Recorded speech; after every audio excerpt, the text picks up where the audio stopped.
Welcome back. And now I call upon Mr. Tony Quartararo, President and CEO of Spatial Networks and Fulcrum, and AGS Counselor, to introduce today's keynote speaker. Tony? Thanks, John.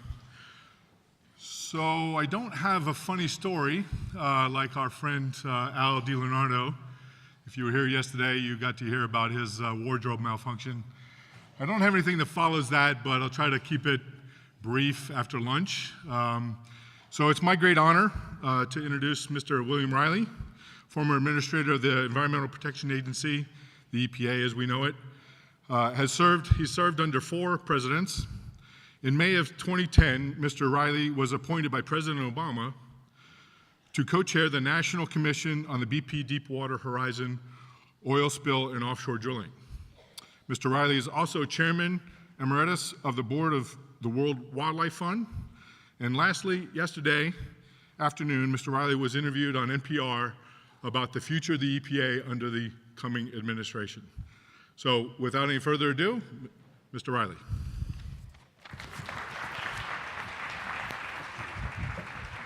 Thank you. Thank you. Thanks very much. Appreciate it. Good afternoon.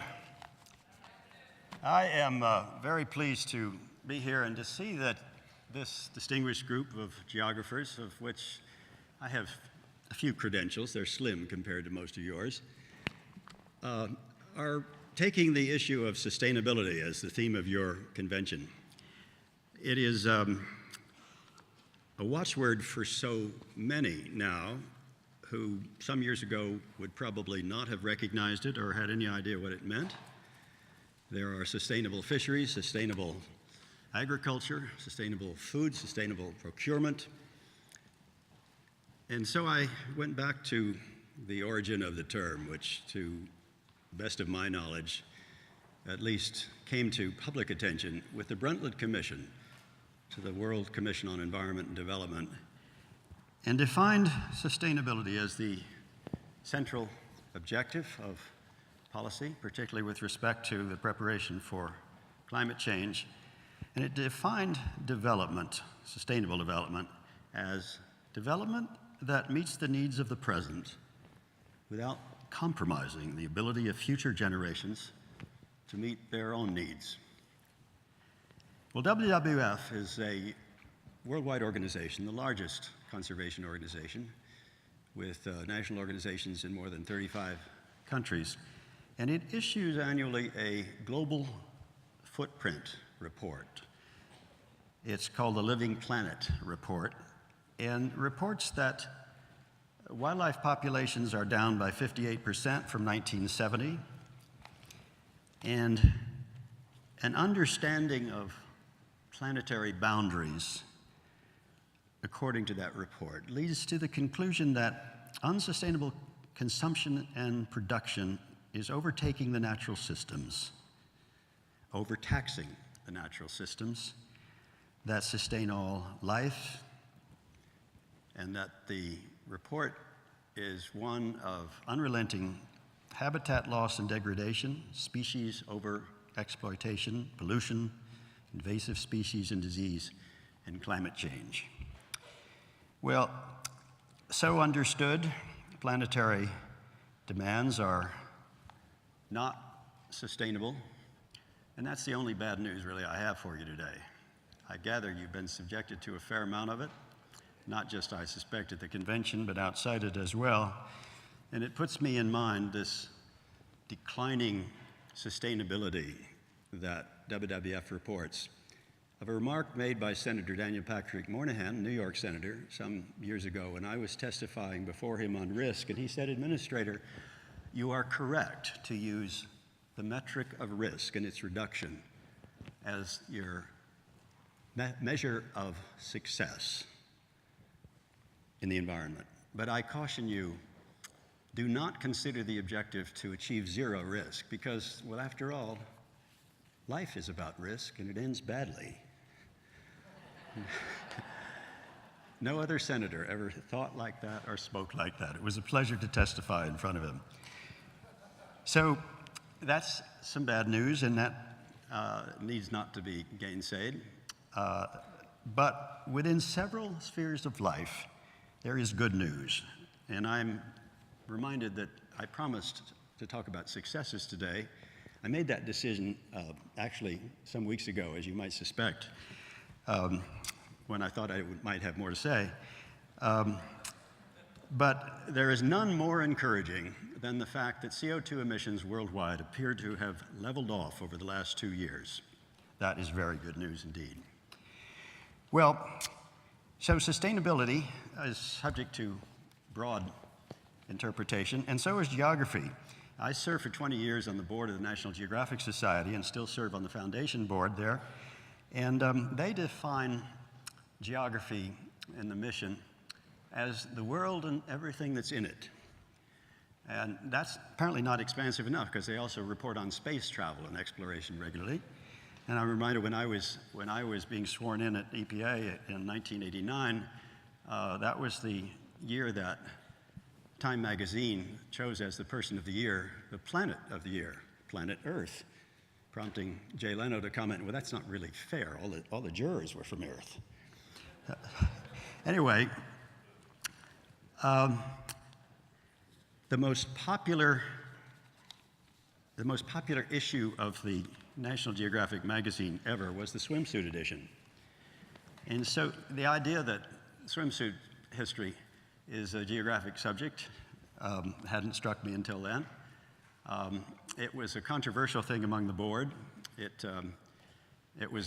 sold out very fast, and the editor defended the choice by saying not a single picture, with one exception, in that magazine had not appeared before. That the one exception was the cover picture was a young lady with wearing 2 starfish and a clamshell, and that strategic geography was very upsetting to some of the members of our board. I don't think they'll be doing another swimsuit edition.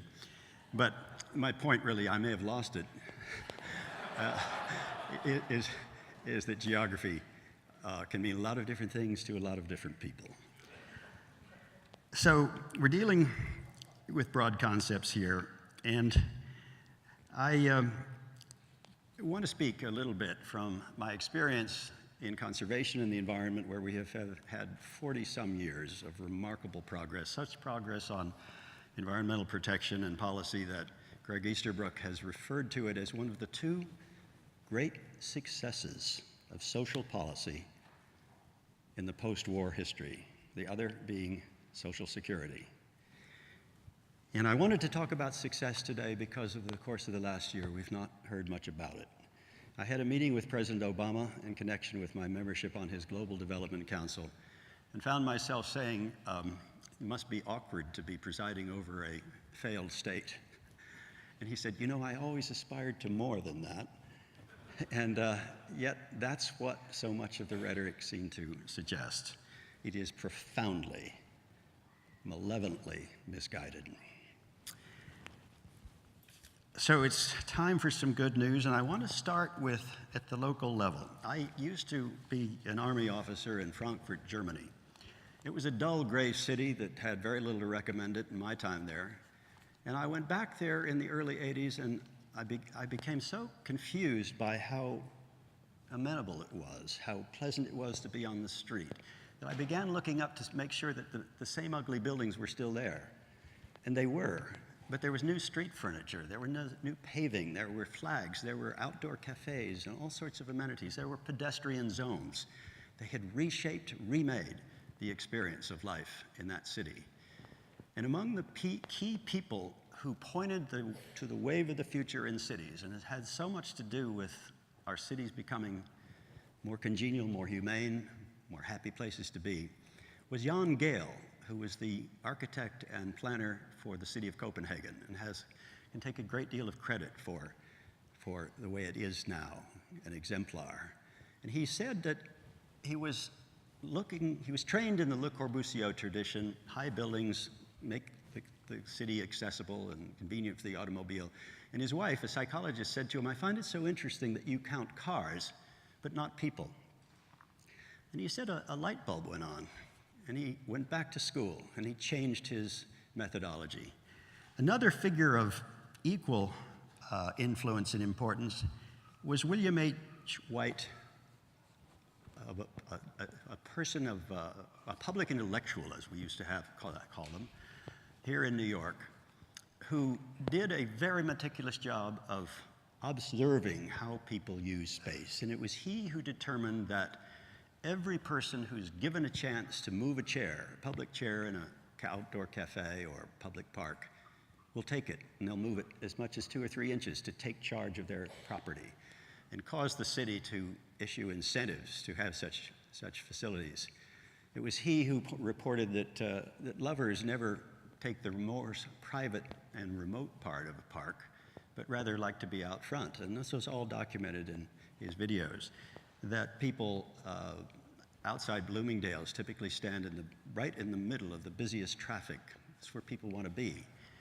And he also understood bounce light, that you can get light into caverns, even with tall buildings, if you look at surfaces of buildings and their reflective capability. All of this stuff is now in the zoning code here. Bryant Park is a tribute to his ideas. Bryant Park, which was not a place you ventured into when I lived here, as I was going to urban planning school at Columbia.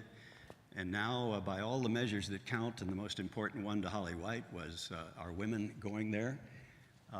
It's a huge success story.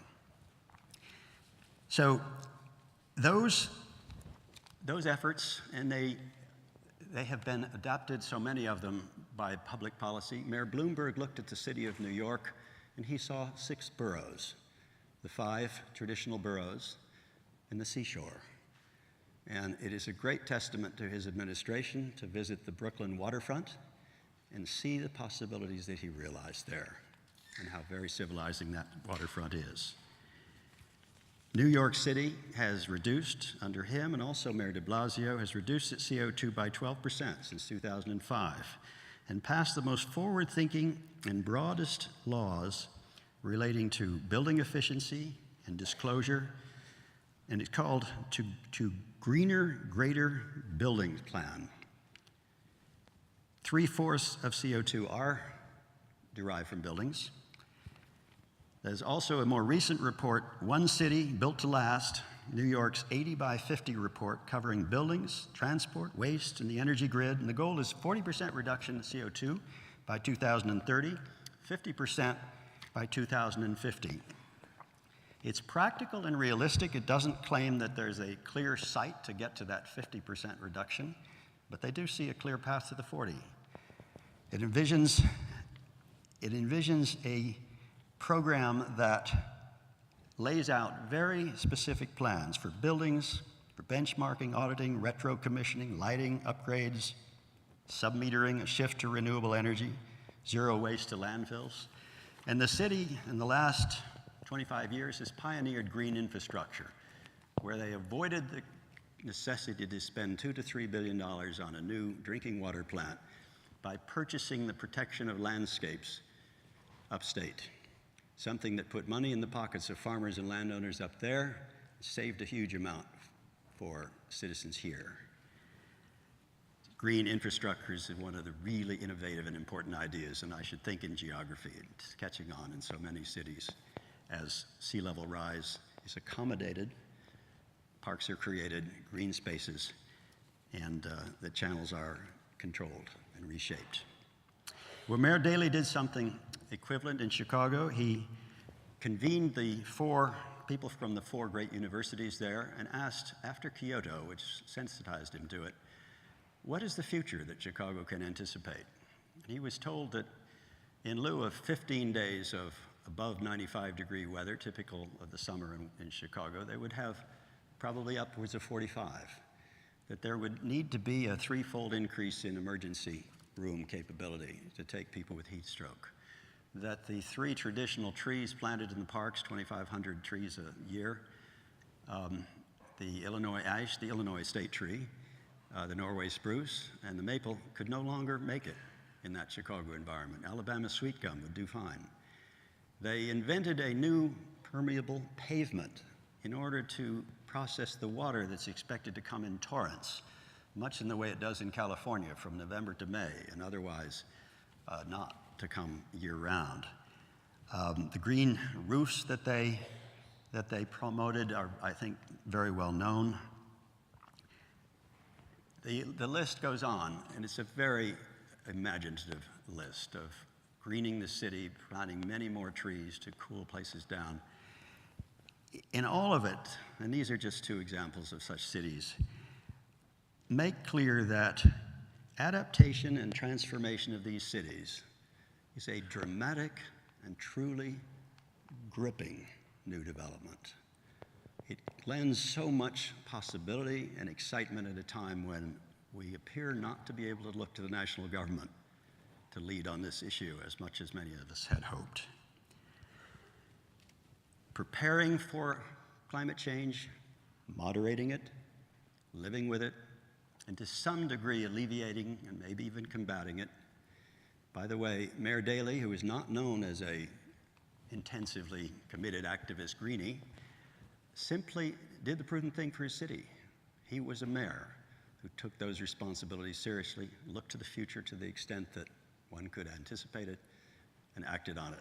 Never was there a discussion of the causes of climate change or anything that created ideological controversy in the design of the Chicago Climate Action Plan.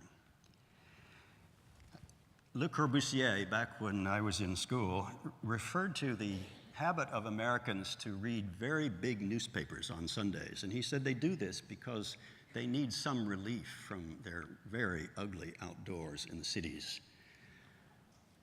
I don't think he would say that today. I think our cities are newly beautiful, and along with coffee, cheese, and bread, they've made a great deal of progress in the last 40 years in America.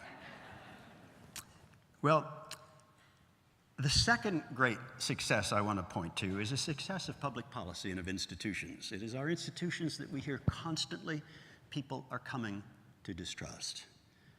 That is a misplaced conclusion with respect to the policies I'm talking about and the places they've had impact. I want to talk about foreign development and foreign assistance. When I was a student here in urban planning, the great challenges to development were thought to exist in India and China, and whether they would be capable of feeding themselves. Compare that moment then and that judgment with how they're doing today.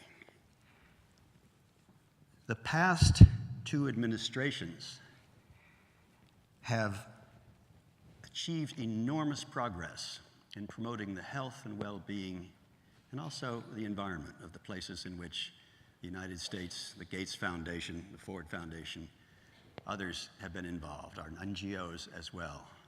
And I would not say that these are achievable or attributable solely to US institutions, but the leadership came primarily from American institutions. One thinks of PEPFAR that was pioneered under President George W. Bush, $15 billion for the alleviation and treatment of AIDS patients over 5 years. We were told when we joined the Global Development Council for President Obama, don't think that this is about competing with George W. Bush. We couldn't do that. Their resources would not be around. He also oversaw the creation of the Millennium Challenge Corporation.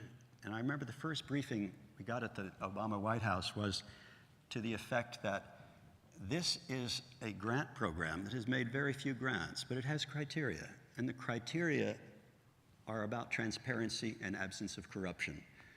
And we were told that the wonderful thing about this wasn't necessarily anticipated, but the very existence of the criteria strengthens progressive reformist forces in the cities that, and rather countries, that fail to qualify for it. In other words, it's a really cost-effective program. Well, the foreign assistance, which is really disdained by most Americans, according to the pollsters' reports. It is the place that people can agree, and there's only one really, on reducing the budget outlays.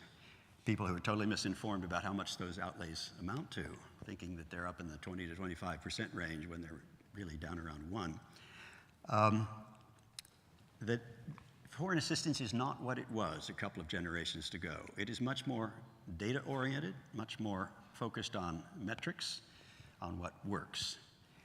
One thinks of pay for performance and cash on delivery. Norway pioneered this with offering $1 billion to Brazil to protect and conserve the Amazon, to prevent further destruction of the Amazon. But they withheld the money until the reports came in, verified by satellites, that Brazil had actually done it, and they got the money. They've offered the same to Indonesia. There are programs for the promotion of maternal health in hospitals, but the money doesn't flow until the indices show progress. This is a new type of very sagacious development, and it's one that I think should compel much more support for these programs. But let me tell you what they have gotten. Child mortality, children under 5, is down by more than 6 million people a year. It's down 50% in the last 15 years or so. Poverty is down 40% in the key countries of interest that we have focused on and spent our funds on. Death from measles is down from 1.5 million to 158,000. Deaths from dehydration and diarrhea down by 50%. Polio incidence among children went from 350,000 down to 223 in 2012. 10 million more people can walk who otherwise would not be able to. There's still huge challenges. Food production must increase 70% by 2050. That sounds daunting. However, coal yields in Europe and the United States increased 600% in the last century. There is not much more agricultural land available to hype food production, and so the pressure, the threat, is quite serious on environmentally important lands, on forests, on steep slopes. And I saw it in Colombia, where the coffee farmers of the Arabica coffee, the highly prized variety that is only permitted only in Colombia, that the coffee growers are having to go up the hillsides because nighttime temperatures are too warm to sustain the crop. So they're moving into wildlands areas. In Thailand, we're trying to protect wetlands, coastal wetlands from shrimp farming, and so forth around the world. But the unused resource that we have, and here's something for the geography community, is an amount of degraded lands. Once were in grazing land or even cultivation, which could be brought back with relatively straightforward treatments over 3 to 4 years, and they amount in size to a land area larger than the state of Ohio. The Nature Conservancy recently released a report that said if these could be planted on, they could equal the emissions over 10 years from the largest emitter, which is China. This is the opportunity that exists. Some countries are aware of it. It has not been given a sufficient priority, in my own judgment, by the United States, but it's out there waiting to provide land for that much larger amount of food that we're going to have to support 9 billion people. There's a great deal of research underway that can really help the small farmer around the world, and most people in Africa particularly are small farmers. I think of a woman who has a single hectare of land and it produces a ton of grain. She has 4 children and her husband works in a bank in the city. They certainly wouldn't support a family that. However, it's quite easy to see how you could take that 1 ton to 2 tons, and 2 tons would support her family. The tonnage, by the way, the production in Europe and the United States is between 11 and 13 tons per hectare. If she gets better seeds, and there are better seeds around, and there are better seeds every day coming into production from Pioneer and other places, if she uses precision agriculture, she's got 4 little kids who can put the seeds in the holes, not in a hectare, with a smartphone, and they're increasingly getting those throughout Africa, with a tractor, and increasingly it's possible to rent them. With some of the new technologies, the sensing technologies, which are really fabulous, that can tell you what the water moisture is, or the nutrients even, I'm told, in your soils, and help you prepare for weather better with weather reporting. All of these things are currently available. There's going to be need for storage and for better transport. There's some other things, but it's not difficult to see how the life, the economy, the resources of that woman can be transformed and vastly improved. Well, The American people do not know about these things. They do not recognize the progress. The President held a global development conference at my suggestion a few weeks ago and did a fabulous job of explaining what his administration has done, which is very considerable. The challenges that we face shouldn't be diminished, but in our cities and around the world, there's every bit as much romance as attended the search for the Northwest Passage, or for the origins of the Nile, or the exploration of the North and South Poles. This is a cause worth taking on. Sir Frank Fraser Darling was a great ecologist, and he was with the Conservation Foundation when I became its president. Actually, he just retired from it. And I walked over the hills and meadows in Scotland with him as he described how the Benedictines had transformed the landscape of Scotland, had applied fertilizer, had cultivated, had gotten the rocks out of the way, and altered the landscape and basically improved on nature.